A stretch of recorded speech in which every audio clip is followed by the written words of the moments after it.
Muhammed Bey yaklaşık olarak 2 aydır horlama protezi kullanıyor. Bugün bir kontrole geldi. Hemen kendisine soralım. Protezden önce ne gibi sıkıntıları vardı? Protezden sonra neler değişti?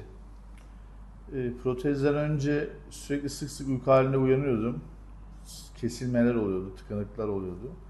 Bu protezi kullandıktan sonra kesintisiz uyumalara başladım ve kalktığımda da uykuyu aldığımı hissediyorum. Yani vücut olarak daha dinç, hani daha sağlam kalktığımı hissediyorum. Protezi takmadığım zaman bir gün mesela takmayayım. Hemen ertesi gün onun farkını kendim ruh olarak da fark ediyorum. Çünkü uykuyu alamadığım dinçlik olmuyor. Yorgunluk hali oluyor, uyku hali oluyor. Protezden sonra öyle bir sorunla karşılaşmadım. Gayet memnunum yani. Çok sağ olun, çok teşekkür ederiz. Teşekkür ederiz.